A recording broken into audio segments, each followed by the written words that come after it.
theme of the double is and was often used in English literature. We found many examples along the way, and that's what I want to discuss here today. As early as the beginning of the 19th century, we can find the references to this element. Mary Shelley's Frankenstein was very successful among the people, but not as much for the critics, who despised the novel. Nonetheless, the book aged well, and is still very popular today. In the story, there are two main dualisms.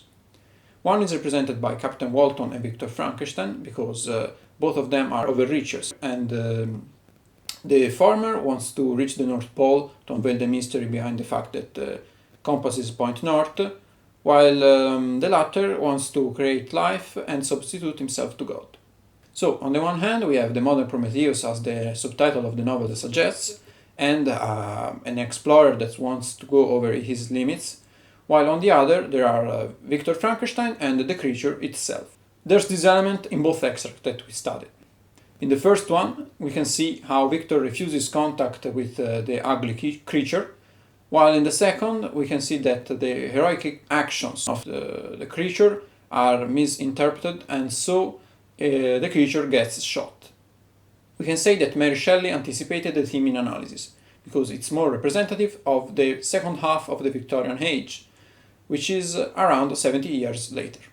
Indeed, this period was characterized by contradiction and duplicity even at the root of the society, because higher classes made a sort of compromise with themselves and the poorer classes. They developed a just and moral public face, while hid their vices and secret passions away.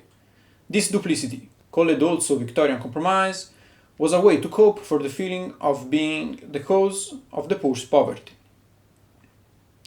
Having a strict moral code and doing charity made them feel generous. Indeed, while the Victorian age was a period of stability and progress, the condition of the lower classes got even worse, at least in the first half of the Victorian age.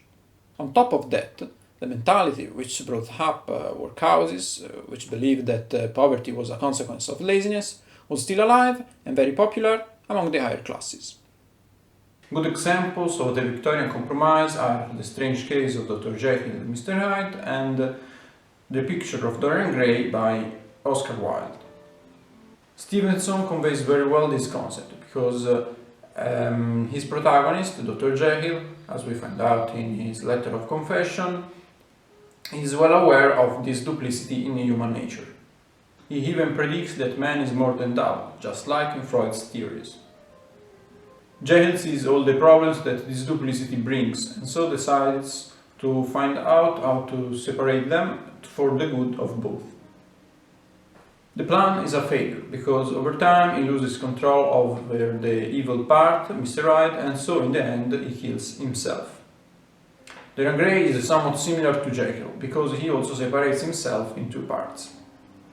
The portrait is hidden away in his house and bears all the signs of age and vices, whereas he never gets hold. The contrast between private vices and moral public face is embodied by Dorian and his painting. Just like Jekyll, Dorian dies in the end. The message shared by the two novels is that it's impossible to separate and suppress only one part of human nature.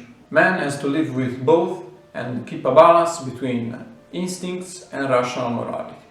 The concept of duplicity as part of human nature and the need to keep balance returns in Joseph Conrad's works.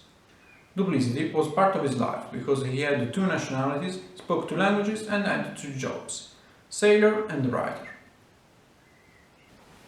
He called himself Homo Duplex. Yes, indeed, in fact, he was well aware of that, and his novels, such as After Earth of Darkness, are built upon dualisms. Marlowe, the protagonist, is the part that remains attached to the rules of the society, whereas Kurtz, the company's agent, represents the double of Marlowe and of every human being that didn't manage to resist to the temptations of instincts and so became worse than the savages he was exterminating for civilizing purposes. In fact, the ideals of the civilizing mission of the white man are destroyed by the postscriptum of the report he wrote, which says, "Exterminate all the brutes."